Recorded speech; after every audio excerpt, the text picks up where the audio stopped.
선생님도 안녕하세요. 안녕하세요.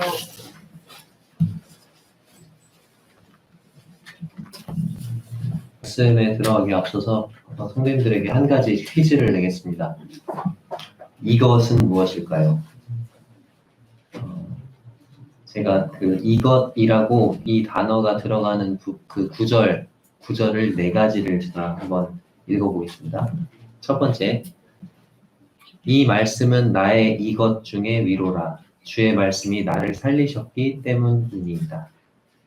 두 번째, 이것 당하기 전에는 내가 그릇 행하였더니 이제는 주의 말씀을 지키나이다. 감이 오시나요?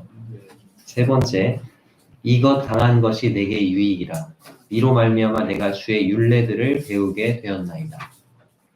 네 번째, 너희 중에 이것 당하는 자가 있느냐? 그는 기도할 것이요. 자, 이것은 무엇일까요? 고난. 네, 고난입니다. 역시 우수한 나온 성교의 선생님들이십니다. 네. 성경은 고난이라는 주제에 대해서 많은 곳에서 이야기를 하고 있죠. 오늘은 특별히 야고보서 5장에서 말하고 있는 고난에 대해서 살펴보고자 합니다. 고난이 올 때 우리가 하지 말아야 할 것이 무엇일까요? 오늘 야고보서 5장 본문에서는 두 가지를 하지 말아야 된다 이렇게 말하고 있습니다. 고난이 올 때 이것과 이것을 하지 말아라. 또 반면에 고난이 올 때 우리가 해야 할 것이 무엇일까요? 이것도 본문에서 두 가지를 말하고 있습니다. 고난이 올 때 이것과 이것을 해야 한다 그렇게 말하고 있어요. 그래서 오늘은 야고보서 5장 7절에서 20절까지의 말씀을 통해서 고난이 올 때 해야 할 것과 하지 말아야 할 것이라는 제목으로 성도님들과 말씀을 교제하도록 하겠습니다. 먼저 야고보서 5장 7절에서 20절까지를 교독할 텐데요. 교독하는 동안에 무엇을 하라고 하는가, 무엇과 무엇을 하라고 하는가, 그리고 무엇과 무엇을 하지 말라고 하는가, 그 두 가지씩을 한번 찾아보도록 하겠습니다. 교독해 보겠습니다. 야고보서 5장 7절부터 20절까지입니다. 제가 먼저 읽겠습니다. 그러므로 형제들아, 주께서 강림하시기까지 길이 참으라. 보라, 농부가 땅에서 나는 귀한 열매를 바라고 길이 참아 이른 비와 늦은 비를 기다리나니 너희도 길이 참고 마음을 굳건하게 하라. 주의 강림이 가까우니라. 형제들아, 서로 원망하지 말라. 그리하여야 심판을 면하리라. 보라, 심판주가 문 밖에 서 계시니라. 형제들아, 주의 이름으로 말하는 선지자들을 고난과 오래 참음에 본으로 삼으라. 보라, 인내하는 자를 우리가 복되다 하나니 너희가 욥의 인내를 들었고 주께서 주신 결말을 보았거니와 주는 가장 자비하시고 긍휼히 여기시는 이시니라. 형제들아, 무엇보다도 맹세하지 말지니 하늘이나 땅이나 아무런 다른 것으로도 맹세하지 말고 오직 너희가 그렇다고 생각하는 것은 그렇다 하고 아니라고 생각하는 것은 아니라 하여 정죄하게 말하라. 너희 중에 고난당하는 자가 있느냐? 그는 기도할 것이요. 즐거워하는 자가 있느냐? 그는 찬송할지니라. 너희 중에 병든 자가 있느냐? 그는 교회의 장로들을 청할 것이요. 그들은 주의 이름으로 기름을 바르며 그를 위하여 기도할지니라. 믿음의 기도는 병든 자를 구원하리니 주께서 그를 일으키시리라. 혹시 죄를 범하였을지라도 사하심을 받으리라. 그러므로 너희 죄를 서로 고백하며 병이 낫기를 위하여 서로 기도하라. 의인의 낙부는 역사하는 일이 크니라. 엘리야는 우리와 성정이 같은 사람이로되 그가 비가 오지 않기를 간절히 기도한즉 3년 6개월 동안 땅에 비가 오지 아니하고 다시 기도하니 하늘이 비를 주고 땅이 열매를 맺느니라. 내 형제들아, 너희 중에 미혹되어 진리를 떠난 자를 누가 돌아서게 하면 너희가 알 것은 죄인을 미혹되는 길에서 돌아가게 하는 자라 그의 영혼을 사망에서 구원할 것이며 허다한 죄를 덮을 것이니라. 네, 고난이 올 때 해야 할 것 두 가지, 그리고 하지 말아야 할 것 두 가지 찾으셨습니까? 자, 해야 할 것 하라고 하는 게 두 가지가 나오죠. 첫 번째가 뭘까요? 네, 길이 참으라고 나옵니다. 7절에 보면은 길이 참으라, 그 다음에 8절에도 길이 참고, 그 다음에 10절에도 오래 참음이라는 단어가 나오죠. 11절에도 인내라는 단어가 나옵니다. 그래서 고난이 올 때 길이 참으라고 말씀하고 계십니다. 자, 두 번째 뭐 하라고 합니까? 13절에 보면은 너희 중에 고난 당하는 자가 있느냐? 그는 뭐 하라고요? 기도할 것이요. 그래서 기도하라고 말씀하고 있습니다. 그러니까 우리가 고난이 올 때 해야 할 것 두 가지. 첫 번째가 뭐예요? 길이 참으라. 두 번째는 기도하라는 것입니다. 자, 하지 말아야 할 것 두 가지가 나오죠. 첫 번째는 9절에 나와 있습니다. 형제들아 서로 뭐 하지 말래요? 원망하지 말래요. 그래서 하지 말아야 할 것 첫 번째는 원망하지 말라. 자, 두 번째가 12절에 나와 있습니다. 뭘 하지 말래요? 네, 맹세하지 말라. 그러니까 원망과 맹세는 둘 다 뭐예요? 말이죠. 말을 조심하라는 거예요. 그래서 이것을 염두에 두시고 본문을 한번 그러면 살펴보도록 하겠습니다. 7절을 보시면 그러므로 형제들아 주께서 강림하시기까지 길이 참으라. 그러므로 형제들아. 7절은 그러므로라는 단어로 시작을 하고 있는데요. 그러므로는 원인과 결과를 나타내는 접속사죠. 그러니까 앞에서 어떤 원인이나 이유를 제시한 다음에 그렇기 때문에 그러므로 어떻다, 어떻게 해야 한다 이렇게 결과를 말할 때 사용하는 말입니다. 자, 그러면 앞에서 무슨 내용이 있었을까요? 지난 시간에 우리 살펴봤죠? 1절에서 6절까지 내용이 뭐였냐면 1절을 읽어보면 들으라 부한자들아 너희에게 이 말 고생으로 말미암아 울고 통곡하라. 네, 그렇게 얘기를 하면서 이 부한자들이 울고 통곡해야 할 이유를 말씀하셨죠. 이 부한자들이 가난한 품품들을 압제하고 억압했던 그 모든 것들을 하나님이 심판날에 다 갚아주실 것이다. 그래서 여기 나오는 이 부한자들이 아마도 믿지 않는 자들일 것이라고 이렇게 말씀을 드렸었는데 이들에게 살육의 날이 다가온다는 것입니다. 그들이 부자가 되기 위해서 약자들과 가난한 자들을 착취했던 그 모든 일들을 하나님께서 심판하실 것이라는 내용이 바로 앞에서 다뤘던 내용입니다. 그리고 7절에서 이어진 내용이 그러므로 형제들아예요. 대상이 달라졌죠. 7절에서는 형제들아라고 이렇게 부르고 있습니다. 그러니까 앞에서 이 세상에서 부하고 그 힘 있는 그 자들에게 억울한 일과 즉 고난을 당하는 믿는 그리스도인들에게 말하고 있는 것입니다. 그러면서 주께서 강림하시기까지 길이 참으라 이렇게 말하고 있어요. 너희 그리스도인들이 이 세상에서 힘있고 부한 자들에게 착취를 당하거나 억울한 일을 당할 때, 즉 고난을 당하게 될 때 어떻게 하라고 합니까? 참으라고 하고 있죠. 근데 어떻게 참으라고요? 네, 길이 참으라. 길이 참으라는 것은 오래 참으라는 말입니다. 언제까지 참으래요? 근데 주께서 뭐 하실 때까지요? 강림하실 때까지. 주님 다시 오실 때까지 길이 참아야 된다고 말씀하고 계세요. 자, 왜 그렇게 참아야 될까요? 주님이 다시 오시면 그 우리가 당하는 억울한 일들, 고난들에 대해서 어떻게 해주신다는 거예요? 네, 다 해결해 주시고 갚아 주신다는 거예요. 그리고 여기서 이제 농부에 대한 얘기를 하고 있는데 농부의 인내에 대해서 얘기를 하고 있습니다.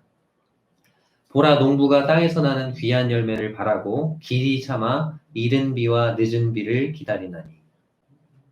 자, 농부가 열매를 얻기 위해서 얼마를 기다리죠? 일주일 기다리면 열매 없습니까? 한 달 정도 기다리면 됩니까? 얼마나 기다려야 열매를 얻어요? 네, 1년을 기다려야 되죠. 1년. 1년을 기다려야지 열매를 얻는 것입니다. 그렇기 때문에 열매 앞에다가 귀한이라는 단어를 붙였어요. 귀한 열매다. 귀한 열매. 1년을 기다렸다 얻는 것이니까 얼마나 귀해요? 그 귀한 열매를 바라고 길이 참는다. 농부도. 근데 그 열매를 얻기 전에 농부가 기다리는 게 또 있다고 말하고 있죠. 두 가지를 기다린다고 말하고 있습니다. 무엇과 무엇을 기다립니까? 이른 비와 늦은 비. 공동 번역 성경과 NIV 성경에는 가을 비와 봄 비라고 번역이 되어 있습니다. 자, 이른 비가 무슨 비요? 가을 비. 우리 생각에는 봄 비일 것 같잖아요. 근데 이른 비가 무슨 비라고요? 가을 비. 늦은 비가 무슨 비요? 봄 비예요. 우리나라는 봄에 씨를 뿌리고 여름에 자라서 가을에 추수를 하죠. 근데 이스라엘 사람들이 살고 있는 이 이스라엘 땅은 그렇지가 않아요. 이스라엘 땅에서는 겨울에 씨를 뿌립니다. 그리고 여름에 추수를 해요. 자, 추수를 언제 한다고요? 여름에 하는 거예요. 그 이스라엘 땅은 우리나라처럼 사계절이 뚜렷한 그런 나라가 아니에요. 이스라엘 땅은 우기와 건기로 나뉩니다. 그럼 언제가 우기고 언제가 건기일까요? 여기 지금 이른 비와 늦은 비라는 표현이 나는데 그 표현을 통해서 우리가 알 수가 있어요. 그걸 기억해 주시기 바랍니다. 자, 이른 비는 뭐냐면 일찍 내리는 비를 말하죠. 그러니까 처음으로 내리는 비를 말하는 거예요. 처음으로. 그리고 늦은 비는 뭘까요? 가장 늦게 내리는 비, 마지막으로 내리는 비가 늦은 비예요. 그러면 언제부터 언제까지가 우기이겠어요? 이른 비부터 늦은 비까지 그 기간이 바로 우기가 되는 거예요. 그래서 이른 비가 내리고 늦은 비가 내릴 때까지 비가 계속 올 거 아니에요? 그 기간이 우기가 되는 거고 건기는 뭐예요, 그러면? 네, 늦은 비가 마지막으로 내리고 다음에 이제 처음으로 이른 비가 내릴 때까지가 건기가 되는 것입니다. 건조한 비가. 자, 그러면 이른 비가 언제 내리느냐? 이른 비는 10월에 내립니다. 10월. 우리 지금 쓰고 있는 달력에서 10월에 내려요. 그래서 이 이른 비를 그래서 공동번역과 NIV 성경에서 무슨 비라고 번역했다고요? 가을비라고 번역하는 거예요. 이른 비는 10월에 내리는데 이 이른 비가 내리면 이제 건기 동안 땅이 메말랐잖아요. 그 메마른 땅이 촉촉해지면서 씨를 뿌릴 수 있도록 땅이 부드러워집니다. 그러면 이제 10월 달에 이른 비가 오고 11월이 되면 밭을 갈아요. 그리고 씨를 12월에 뿌립니다. 우리나라로 말하면 겨울이 되는 거죠. 근데 거기 겨울은 우리 겨울하고 달라요.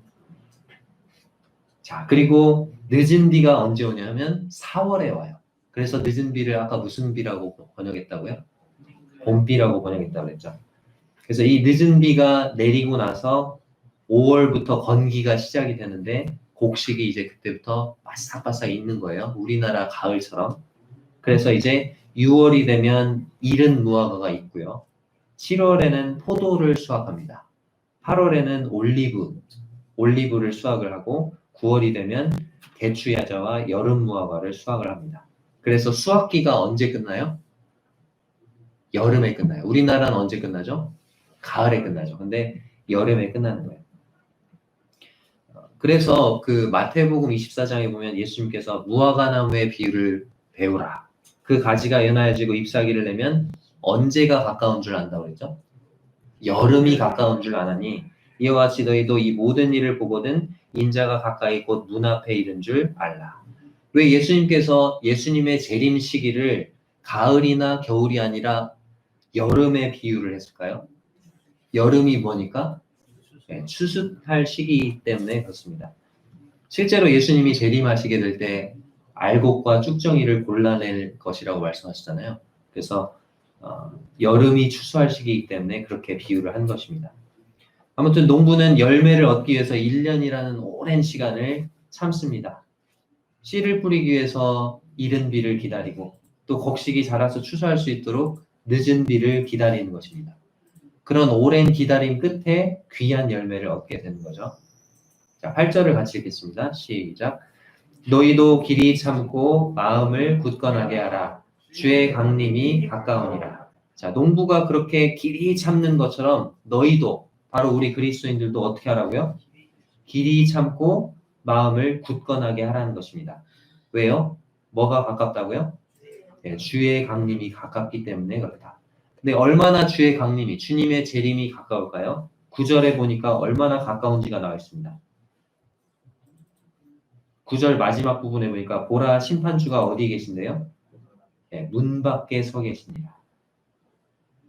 심판의 주님이 바로 문 밖에 서 계신다는 거예요. 이제 뭐만 하면 돼요, 그러면? 문만 열면 된다는 거예요. 그렇게 가까이 와 계신다는 거죠.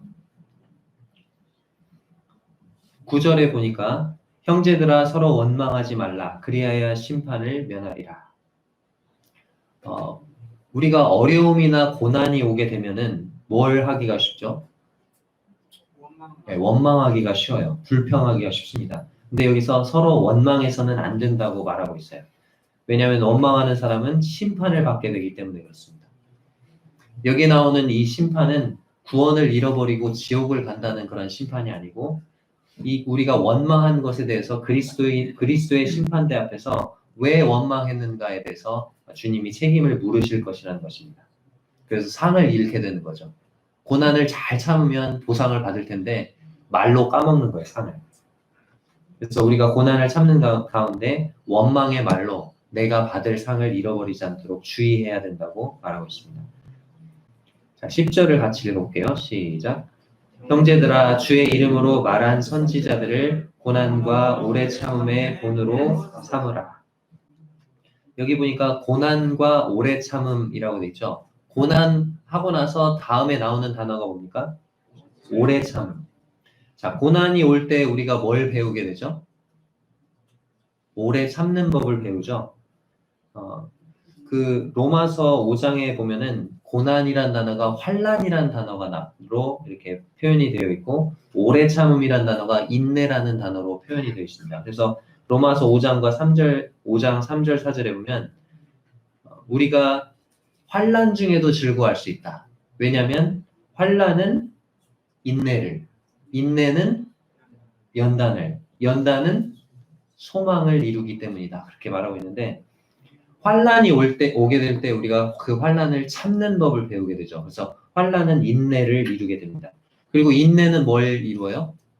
연단을 이룬다고 했죠.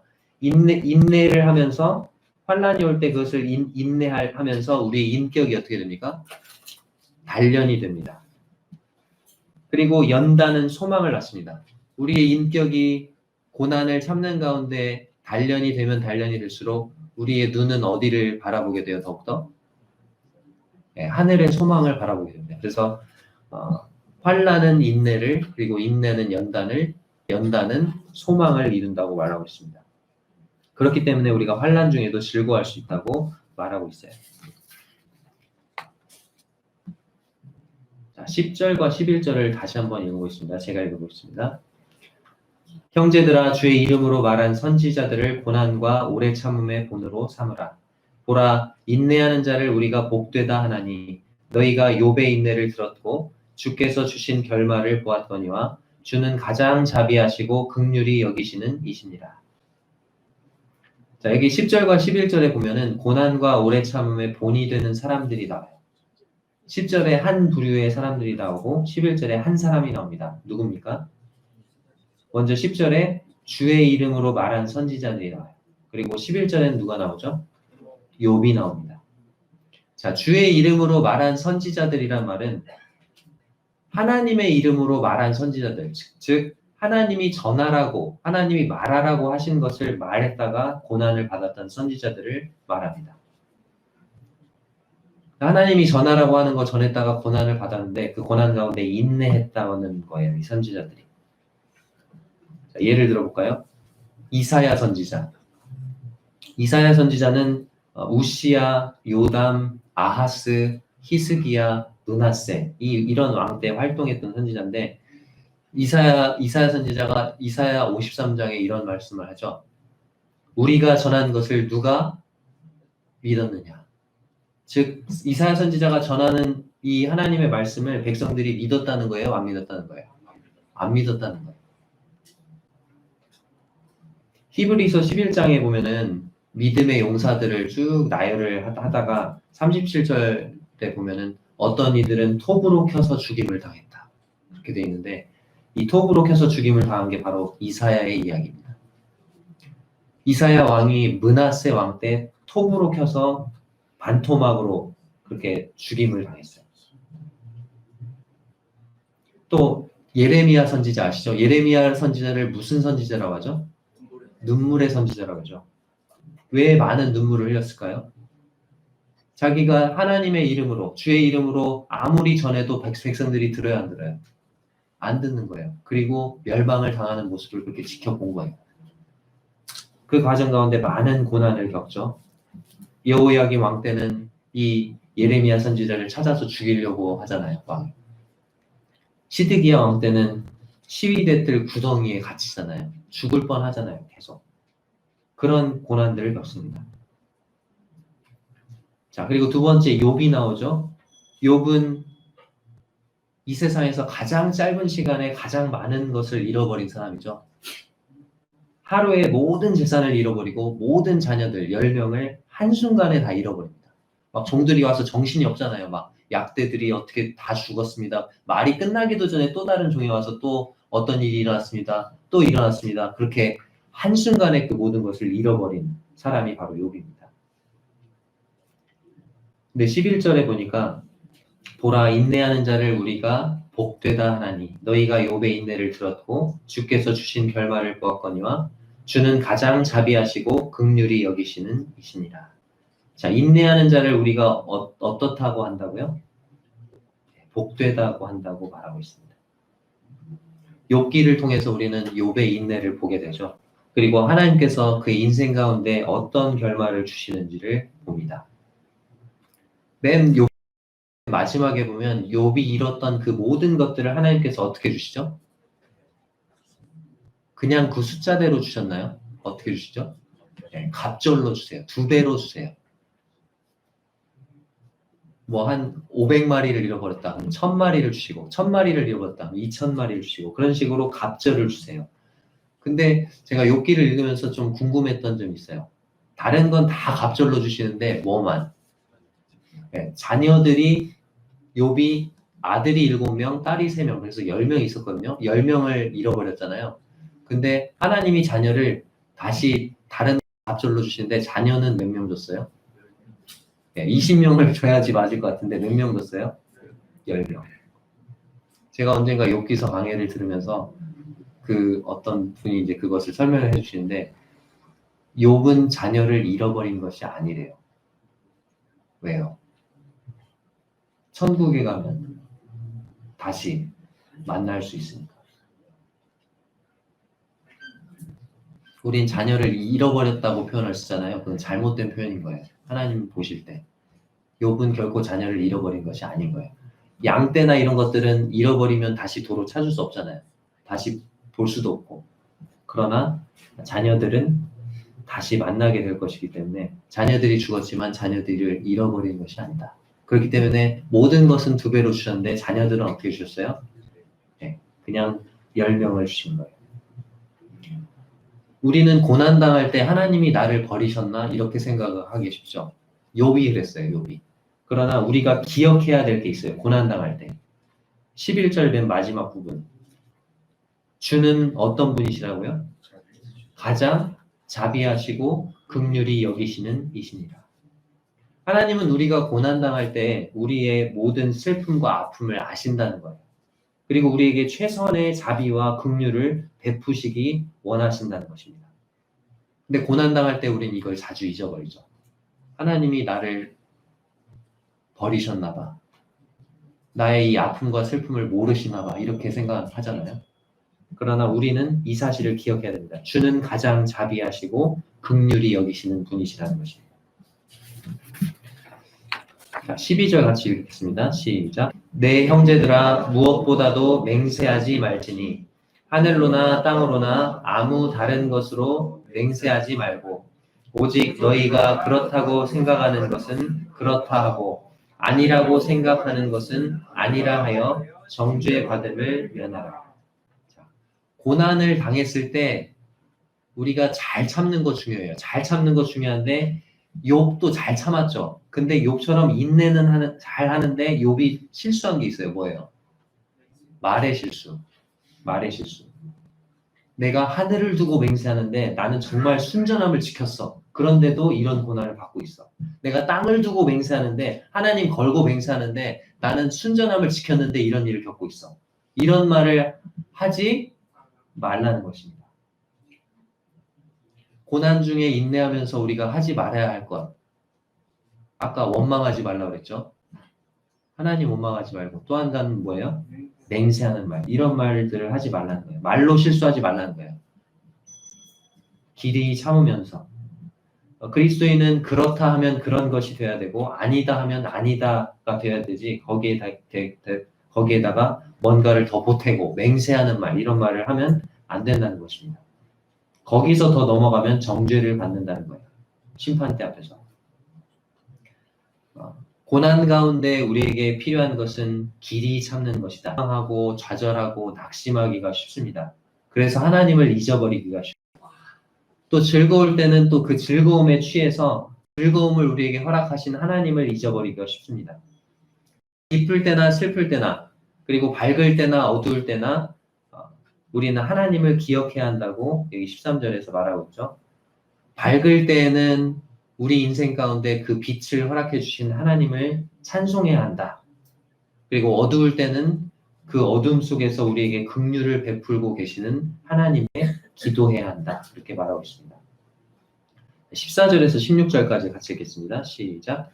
너희 중에 병든 자가 있느냐? 그는 교회의 장로들을 청할 것이요. 그들은 주의 이름으로 기름을 바르며 그를 위하여 기도할지니라. 믿음의 기도는 병든 자를 구원하리니 주께서 그를 일으키시리라. 혹시 죄를 범하였을지라도 사하심을 받으리라. 그러므로 너희 죄를 서로 고백하며 병이 낫기를 위하여 서로 기도하라. 의인의 간구는 역사하는 힘이 큼이니라.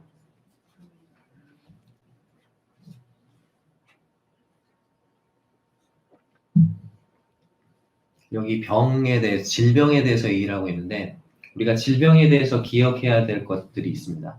자, 첫 번째 우리가 질병에 대해서 기억해야 될 것은 뭐냐면 이 세상의 모든 질병은 왜 이 세상에 들어오게 됐죠? 네, 아담과 하와의 범죄로 인해서 죄 때문에 이 세상에 들어온 거예요. 이 세상에 하나님이 원래부터 만들어 놓은 게 아니에요. 인간의 범죄로 이 세상에 들어왔다는 것입니다. 자, 두 번째 우리가 기억해야 될 것이 있습니다. 어떤 질병은 죄로 인한 결과일 수도 있어요. 여기 나오는 것처럼. 죄를 지어서 그 죄로 인해서 하나님이 징계하심으로써 질병에 걸릴 수가 있습니다. 고린도전서 11장 30절에 보면 고린도 교회에 무슨 문제가 있었냐면 예배 시간에 주의 만찬을 대하면서 자기 자신을 살피지 않았어요.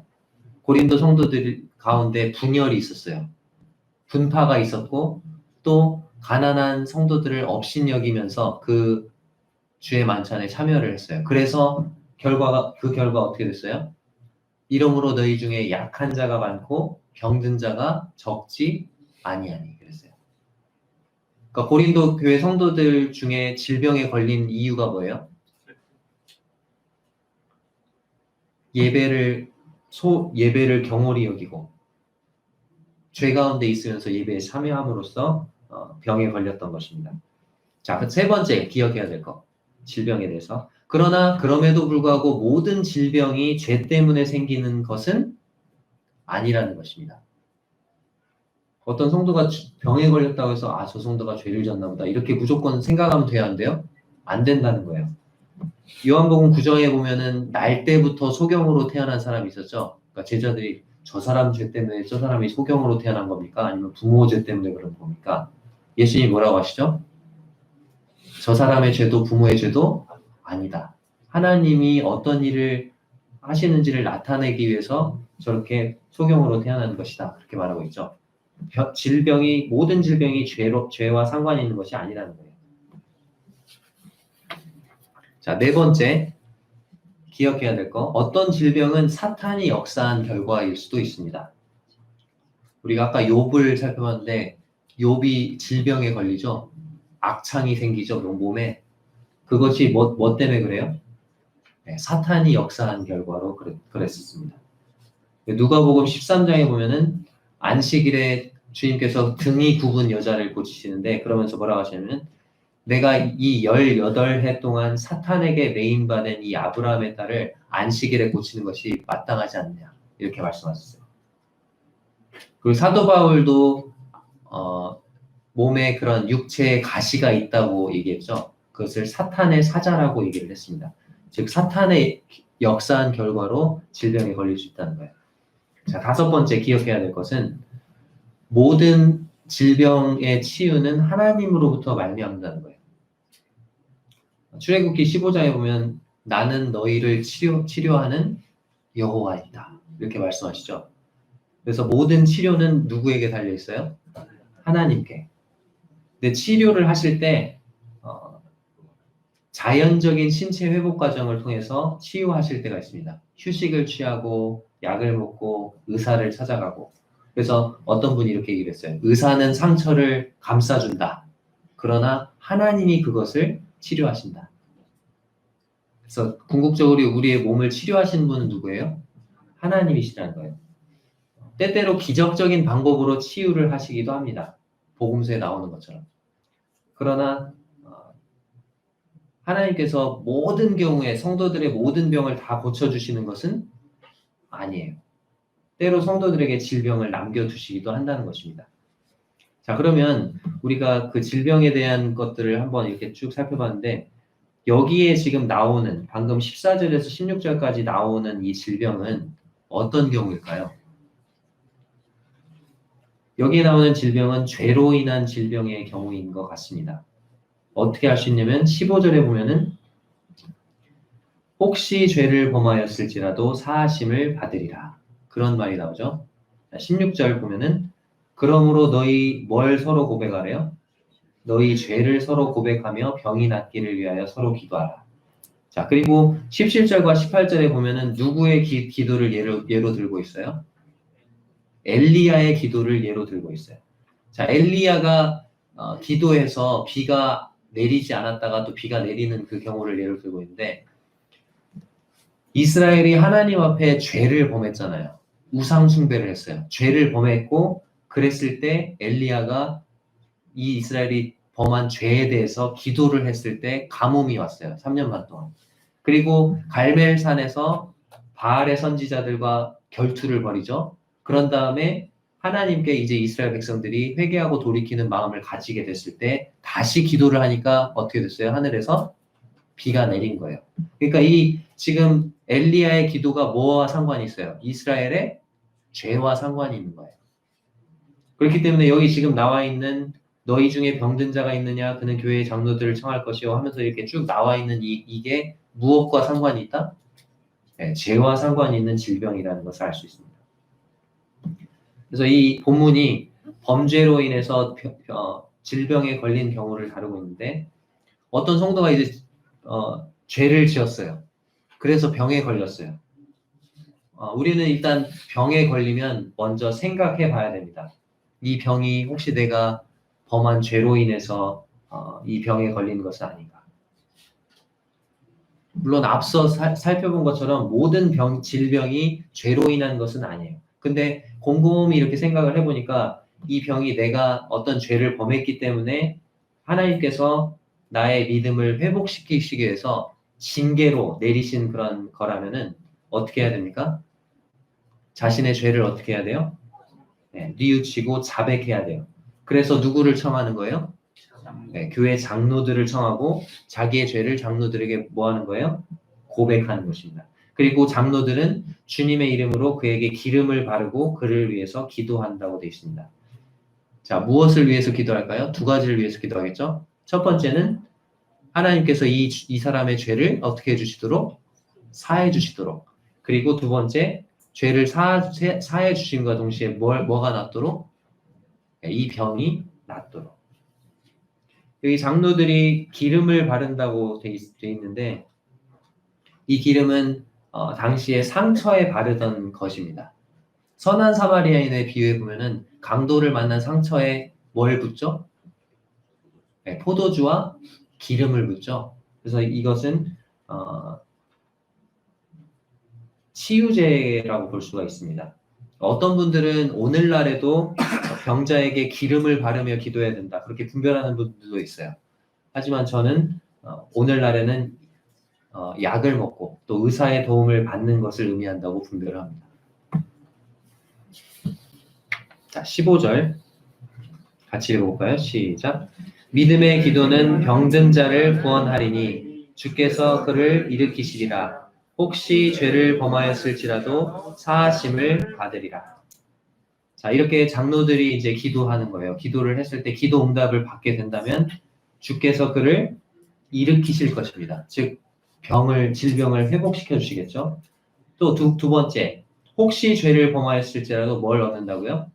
사하심을 얻게 될 것입니다.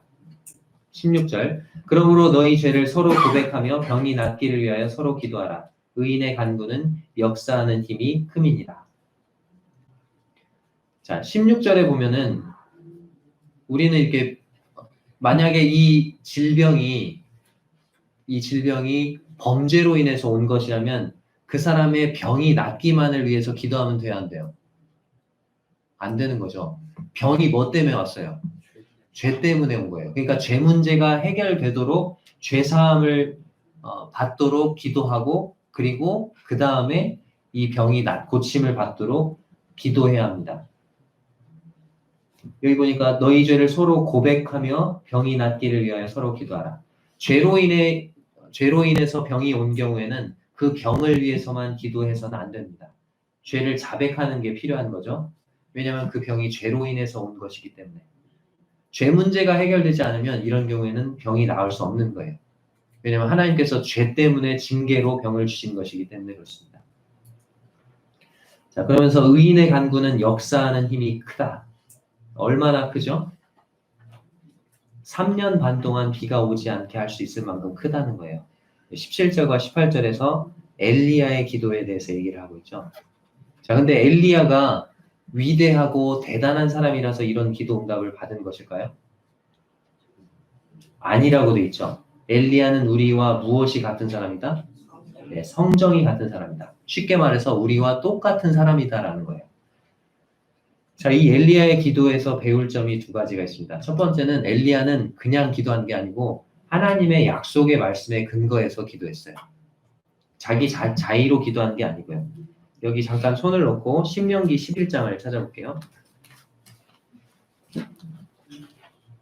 신명기 11장 16절 17절 같이 읽어보겠습니다. 시작.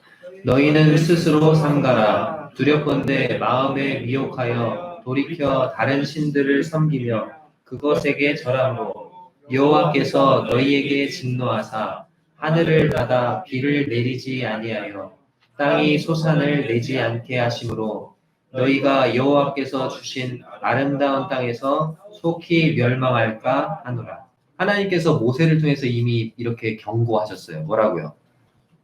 너희가 마음이 미혹돼서 다른 신들을 섬기고 절하면 하나님이 진노해서 어떻게 한대요? 어디를 닫아버린다고요? 네, 하늘을 닫아서 뭘 안 내려줘요? 비를 안 내려줄 것이다. 그렇게 경고했어요. 자, 역대하를 한번 볼까요? 역대하 6장 26절 27절 같이 읽겠습니다. 시작.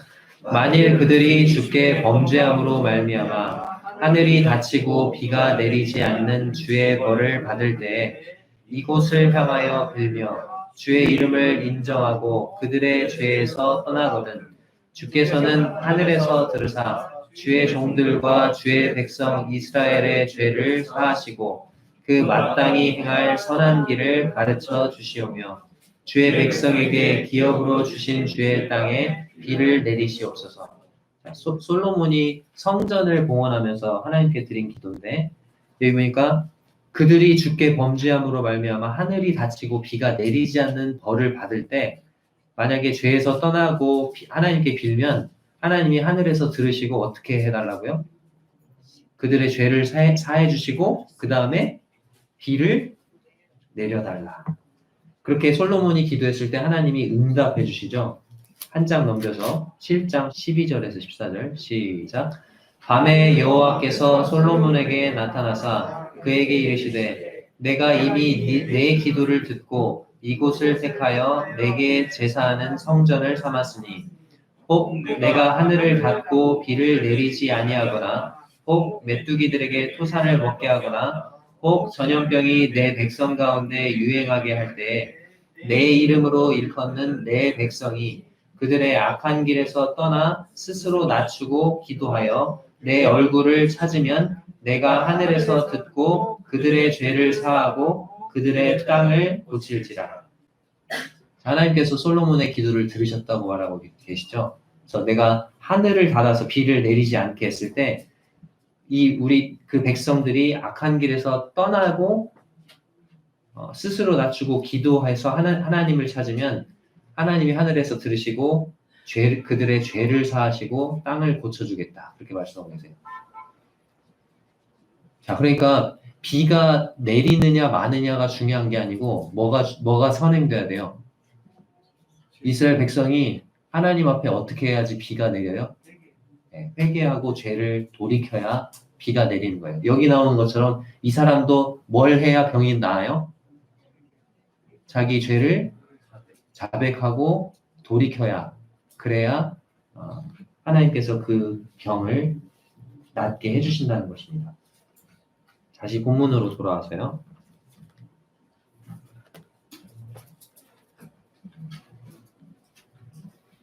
자, 엘리야의 기도에서 배울 점 첫 번째가 뭐였냐면 하나님의 약속의 말씀에 근거해서 기도했다는 거죠.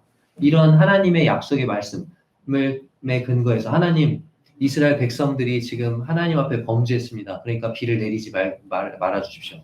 하나님 그렇게 약속하시지 않았습니까? 그리고 이제 그들이 돌이켰을 때 하나님, 저들이 이제 자신들의 죄를 회개하고 하나님께로 돌이킵니다. 그러니 비를 내려주십시오. 그랬을 때 하나님이 그 약속대로 비를 내려주신 거죠. 자, 엘리야의 기도에서 배울 점 두 번째는 17절에 나와 있습니다.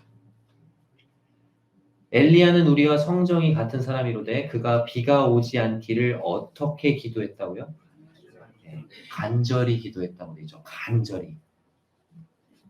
간절히 기도한 즉 3년 6개월간 비가 오지 않았고 다시 기도하니 하늘이 비를 주고 땅이 열매를 맺었다. 이렇게 되어 있습니다. 간절히 기도했다고 되어 있어요.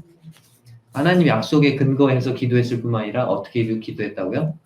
간절히 기도했다고 되어 있습니다. 자, 이제 마지막 19절과 20절을 같이 읽겠습니다. 시작.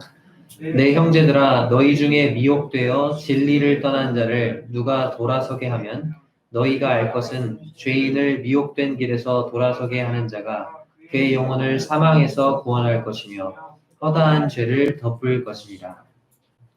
자, 앞에 13절에서 18절까지는 죄를 범해서 질병에 걸렸던 그 성도의 회복에 대해서 말하고 있었는데요. 이제 19절과 20절에서는 진리를 떠난 성도의 회복에 대해서 말하고 있습니다. 여기 보니까 너희 중에 미혹되어 진리를 떠난 자 이렇게 되어 있습니다. 너희 중에 미혹되어 진리를 떠난 자. 이 사람은 불신자일까요? 성도일까요?